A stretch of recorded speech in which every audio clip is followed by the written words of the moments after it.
This is the story of a 30-year search by U.S. intelligence agencies to perfect mind control.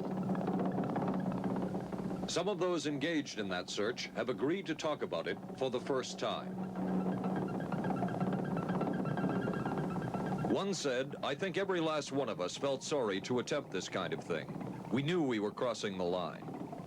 The search would be endless. From brothels, an agent says, we learned a lot about human nature in the bedroom, to the mystical rites of a magical mushroom ceremony performed by an Indian shaman, to a Spanish bull ring. The bull has had electrodes implanted in the brain and is controlled by a scientist. There would be victims.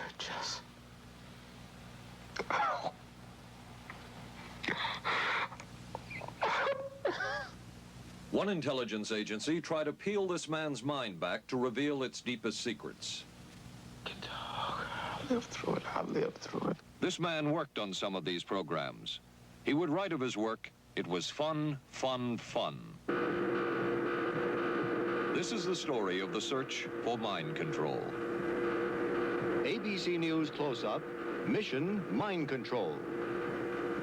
With ABC News correspondent Paul Altmaier. We are not professing to tell you the complete story of these activities.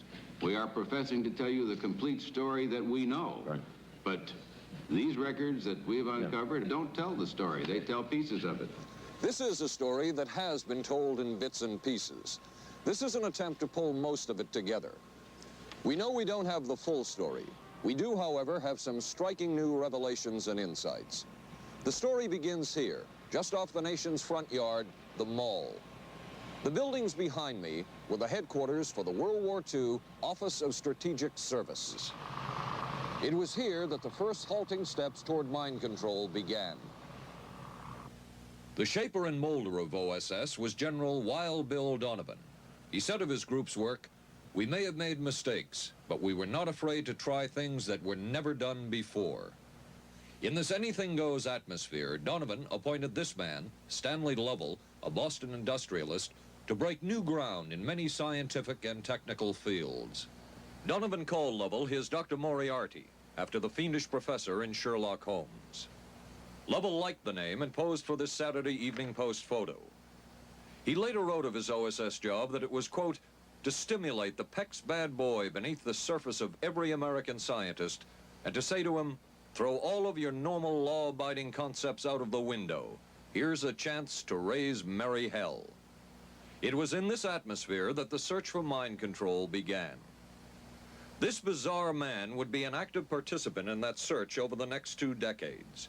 His name is George White, an OSS captain who had formerly been with the Bureau of Narcotics. In his diary, seen here publicly for the first time, White left a legacy of the darker side of American intelligence work. He received his early OSS training at the British-run school at Oshawa, Canada, the same school where Ian Fleming, the creator of James Bond, was trained. White referred to the school in his diaries as the Oshawa School of Mayhem and Murder. Mike Burke, the same school where Ian Fleming, the creator of James Bond, was trained. White referred to the school in his diaries as the Oshawa School of Mayhem and Murder. Mike Burke.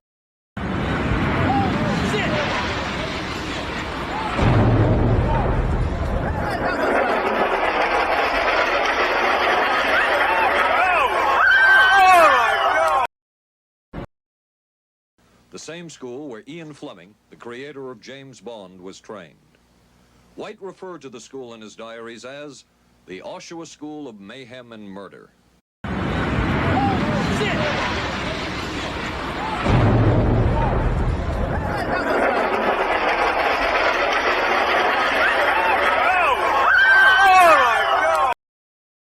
The same school where Ian Fleming, the creator of James Bond, was trained.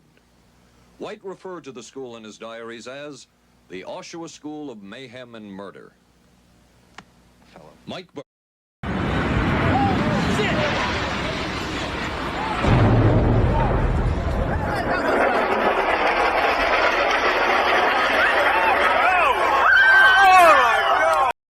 The same school where Ian Fleming, the creator of James Bond, was trained.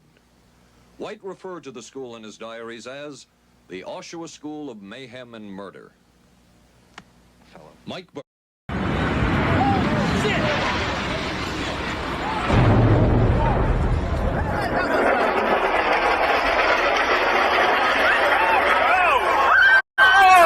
The same school where Ian Fleming, the creator of James Bond, was trained. White referred to the school in his diaries as the Oshawa School of Mayhem and Murder. The Oshawa School of Mayhem and Murder. Oshawa School of Mayhem and Murder. The Oshawa School of Mayhem and Murder. The Oshawa School of Mayhem and Murder. The Oshawa School of Mayhem and Murder. The Oshawa School of Mayhem and Murder. The Oshawa School of Mayhem and Murder.